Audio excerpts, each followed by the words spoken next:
Hi friends, કેમ છો તમે બધા?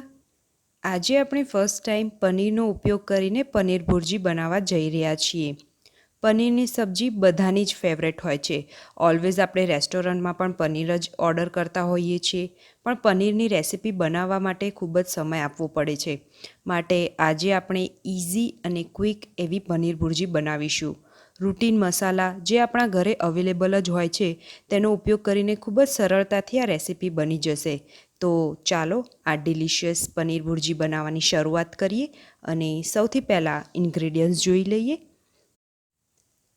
અહીંયા મેં 200 ગ્રામ જેટલું હોમમેડ પનીર લીધું છે. આ પનીર મેં ઘરે જ બનાવ્યું છે, પણ અહીંયા મેં દૂધનો ઉપયોગ કર્યા વગર પનીર બનાવ્યું છે. હા, તમને નવાઈ લાગશે કે દૂધનો ઉપયોગ કર્યા વિના પનીર બની શકે, પણ જો તમારે દૂધનો ઉપયોગ કર્યા વગર પનીર બનાવવું હોય અને ઘરે જ બનાવવું હોય તો આ રેસિપીની લિંક મેં ડિસ્ક્રિપ્શન બોક્સમાં શેર કરી છે. તમે જરૂરથી ચેક કરી લેજો. આ પનીરને આપણે છીણી લેવાનું છે. અહીંયા મેં પનીરની છીણ પણ રેડી રાખી છે. આપણે બીજા ઇન્ગ્રેડિયન્ટ્સ પણ જોઈ લઈએ. અહીંયા મેં સમારેલી ડુંગળી 3 થી 4 નંગ લીધી છે. સમારેલા ટમેટાં 2 નંગ, જીરું અડધી ચમચી, હિંગ ચપટી, આદુ અને મરચાં 1 ટેબલ સ્પૂન, મીઠું સ્વાદ મુજબ, કસૂરી મેથી 1 ટીસ્પૂન, હળદર અડધી ચમચી, ધાણા જીરું પાવડર અડધી ચમચી, લાલ મરચું 1 ચમચી, ગરમ મસાલો અડધી ચમચી, તેલ 2 ટેબલ સ્પૂન અને કિચન કિંગ મસાલો અડધી ચમચી. અહીં આપણા ઇન્ગ્રેડિયન્ટ્સ રેડી છે. હવે આપણે પનીર ભુરજી બનાવવાની શરૂઆત કરીએ. તેની માટે મેં એક કઢાઈ ગરમ કરી લીધી છે મીડિયમ હાઈ હીટ પર. હવે આપણે એમાં તેલ ઉમેરીશું. અહીં આપણે ખૂબ જ ઓછા તેલનો ઉપયોગ કરીને રેસીપી બનાવવાના છીએ. જો તમારે અહીંયા બટરનો ઉપયોગ કરવો હોય તો તમે કરી શકો છો. તેલ પ્રોપર ગરમ થાય પછી આપણે એમાં હિંગ ઉમેરવાની છે અને જીરું પણ સાથે સાથે ઉમેરી દેવાનું છે. બંને પ્રોપર થઈ જાય પછી આપણે એમાં સમારેલી ડુંગળી ઉમેરી દઈએ. ડુંગળી ઉમેર્યા બાદ આપણે એને પ્રોપર સાંતળવાનું છે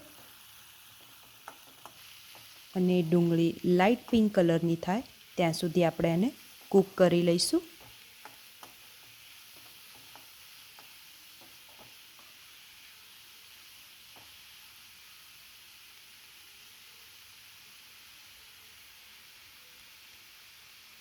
અહીંયા આપણે 1 ચપટી જેટલું મીઠું ઉમેરી દઈએ ડુંગળીમાં, જેથી ખૂબ જ ઝડપથી કૂક પણ થઈ જાય.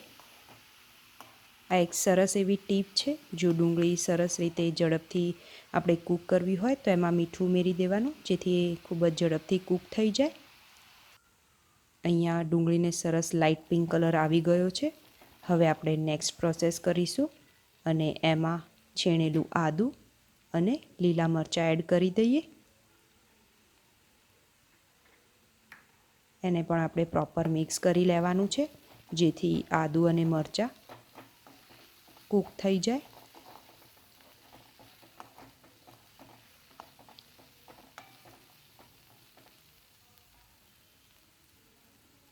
અંદાજે 2 થી 3 મિનિટ પછી આપણું આદું અને મરચાં કૂક થઈ ગયા છે. હવે આપણે એમાં સમારેલા ટામેટાં ઉમેરી દઈએ અને એને પણ આપણે પ્રોપર મિક્સ કરી લઈશું.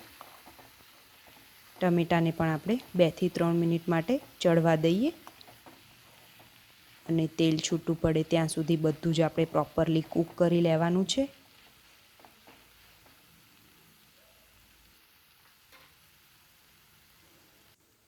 બે થી 3 મિનિટ પછી તમે જોઈ શકો છો તેલ છૂટું પડી ગયું છે. હવે આપણે એમાં મસાલા કરી દઈએ. સૌથી પહેલાં આપણે એમાં હળદર ઉમેરીએ, લાલ મરચું પાવડર, ધાણા જીરું પાવડર, ગરમ મસાલો અને કિચન કિંગ મસાલો ઉમેરી દઈએ. પ્રોપરલી આપણે બધું જ મિક્સ કરી લેવાનું છે. મસાલા બળી ના જાય એનું આપણે ખાસ ધ્યાન રાખવાનું છે, તેથી સતત હલાવતા રહીશું. અને અંદાજે 2 થી 3 ટેબલસ્પૂન જેટલું પાણી ઉમેરી દઈએ, જેથી મસાલા બળી ના જાય અને સરસ રીતે કૂક પણ થઈ જાય.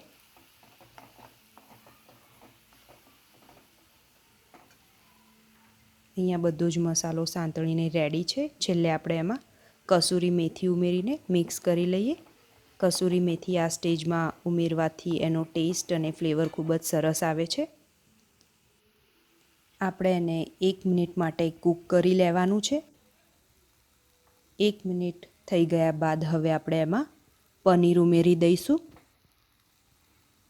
જે આપણે પહેલેથી જ છીણીને રાખ્યું હતું. હવે આપણે એને ધીમે ધીમે મિક્સ કરી લઈશું. હળવા હાથે જ આપણે મિક્સ કરવાનું છે, જેથી બધા મસાલા અને પનીર એકબીજા જોડે મિક્સ થઈ જાય અને ટેસ્ટ પણ પનીરમાં આવી જાય.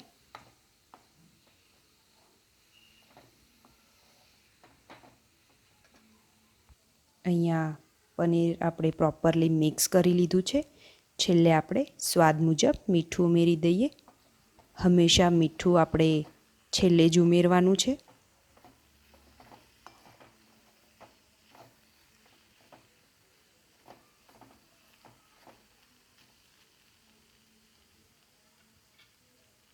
પ્રોપરલી મિક્સ થયા બાદ હવે આપણે એને ઢાંકણ ઢાંકીને 2 મિનિટ માટે સ્ટીમ થવા દઈશું, એટલે કે વરાળ આવવા દઈશું, જેથી પનીર અને મસાલા સરસ ચઢી જાય અને ટેસ્ટ પણ પનીર ભુરજીમાં આવી જાય.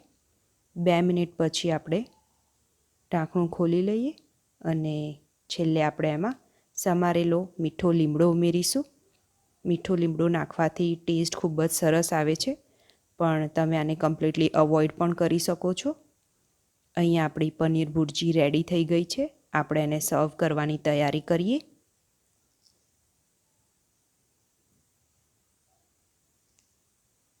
પનીર ભુરજી મેં બાઉલમાં સર્વ કરી લીધી છે. એકદમ ડિલિશિયસ એવી સ્પાઇસી પનીર ભુરજી અહીંયા રેડી થઈ ગઈ છે. હવે આપણે એને પ્લેટમાં સર્વ કરીએ. અહીંયા મેં પનીર ભુરજી જીરા પરાઠા જોડે સર્વ કરી છે, સાથે સાથે કેરીનું ખાટું અથાણું અને લચ્છા પ્યાઝ. આ બધું જ આપણે પનીર ભુરજી જોડે સર્વ કરી લીધું છે. અહીંયા આપણી કમ્પ્લીટ પનીર ભુરજીની પ્લેટ રેડી થઈ ગઈ છે. તમે જોઈ શકો છો પનીર ભુરજી આપણી ખૂબ જ ડિલિશિયસ દેખાઈ રહી છે અને ખાવામાં પણ એ એટલી જ ટેસ્ટી છે. આ રેસીપી ખૂબ જ ઇઝી અને ક્વિક પણ છે. સાથે સાથે ખૂબ જ રૂટીન મસાલાથી આપણે આ રેસીપી રેડી કરી છે, જેથી તમે રેગ્યુલર બેસિસ પર આ રેસીપી બનાવી પણ શકો છો. તો આ રેસીપી તમે આજે જ ટ્રાય કરજો. જો રેસીપી બનાવતી વખતે તમને કોઈ ડિફિકલ્ટી આવે તો તમે ચોક્કસથી મને કોમેન્ટ બોક્સમાં કોમેન્ટ કરજો. હું તમને જરૂરથી હેલ્પ કરીશ. સાથે સાથે જ આ રેસીપી જો તમને ખૂબ જ ગમી હોય તો લાઇક, શેર અને કોમેન્ટ કરવાનું ભૂલતા નહીં. આવી જ પનીરની રેસીપી શીખવા માટે મારી ચેનલ મૈતુસ કિચનને સબસ્ક્રાઈબ કરો અને બેલ આઇકનને પ્રેસ કરો.